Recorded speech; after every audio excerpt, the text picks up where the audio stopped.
ಸುಕ್ಷೇತ್ರ ಮಂಗಸುಳಿ ಮಲ್ಲಯ್ಯ ನಮ್ಮನೆ ಕುಲದೇವತಾ.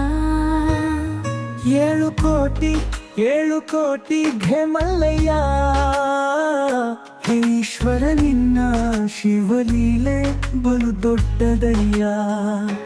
ಮಲ್ಲ ಮತ್ತು ಮನಿ ಅಂಬಾಸುರರು ಶಿವನ ಭಕ್ತರಿಗೆ ಕಾಟ ಕೊಟ್ಟರು. ಭೂಮಿಯ ಮೇಲೆಲ್ಲ ಪಾಪಗಳನ್ನು ಮಾಡಿ ಬಡ ಜನರನ್ನು ನೆಮ್ಮದಿಯಿಂದ ಬದುಕದಂತೆ ಮಾಡಿದರು.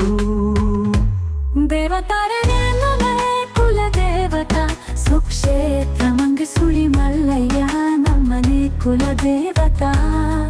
7 ಕೋಟಿ ಘೆ ಮಲ್ಲಯ್ಯ, ಹೇ ಈಶ್ವರ ನಿನ್ನ ಶಿವಲೀಲೆ ಬಲು ದೊಡ್ಡದಯ್ಯ.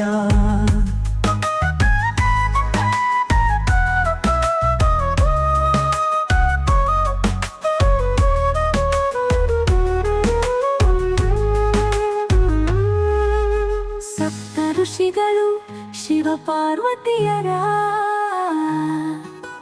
ತಪಸ್ಸು ಮಾಡಿ ಈ ಅಸುರರ ಕಾಟದಿಂದ ಪಾರು ಮಾಡಲು ಬೇಡಿಕೊಂಡರು.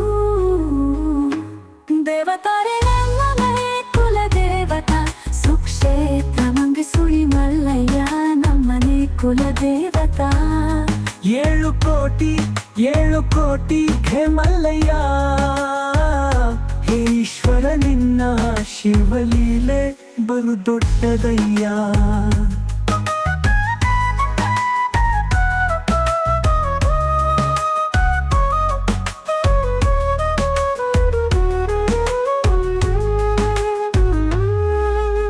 ಮುಕ್ಕುಟಿ ಒಡೆಯ ಶಿವನೇ ಅವತಾರ ವ್ಯಕ್ತಿ ಮಲ್ಲಯ್ಯ ರೂಪದಲ್ಲಿ. ಜಗಜ್ಜನನಿ ಪಾರ್ವತಿ ಮಾನಸ ಅವತಾರದಲ್ಲಿ ಬಂದು ವೀರ ಕುದುರೆಯನ್ನೇರಿ ಅಸುರರ ಸಂಹಾರ ಮಾಡಿದರು. ಆಗ ಭಕ್ತರು ಸುಖ ಶಾಂತಿಯಿಂದ ಸಹಬಾಳ್ವೆ ಮಾಡಿದರು. ದೇವತಾರೆ ನಮ್ಮನೆ ಕುಲದೇವತಾ, ಸುಕ್ಷೇತ್ರ ಮಂಗಸುಳಿ ಮಲ್ಲಯ್ಯ ನಮ್ಮನೆ ಕುಲದೇವತಾ. 7 ಕೋಟಿ ಘೆ ಮಲ್ಲಯ್ಯ, ಹೇ ಈಶ್ವರ ನಿನ್ನ ಶಿವಲೀಲೆ ಬಲು ದೊಡ್ಡದಯ್ಯ.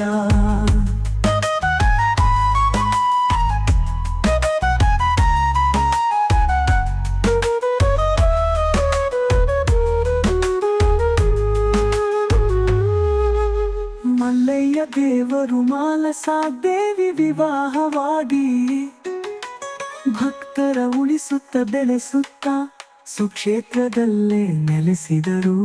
ಖಂಡೋಬ ಎಂದು ಮಹಾರಾಷ್ಟ್ರ ಭಕ್ತರು ಪೂಜಿಸುವರು. ಮಲ್ಹಾರಿ ಎಂದು ಕರ್ನಾಟಕ ಭಕ್ತರು ಪೂಜಿಸುವರು. ದೇವತಾರೆ ನಮ್ಮನೆ ಕುಲದೇವತಾ, ಸುಕ್ಷೇತ್ರ ಮಂಗಸುಳಿ ಮಲ್ಲಯ್ಯ ನಮ್ಮನೆ ಕುಲದೇವತಾ. 7 ಕೋಟಿ ಘೆ ಮಲ್ಲಯ್ಯ, ಹೇ ಈಶ್ವರ ನಿನ್ನ ಶಿವಲೀಲೆ ಬಲು ದೊಡ್ಡದಯ್ಯ.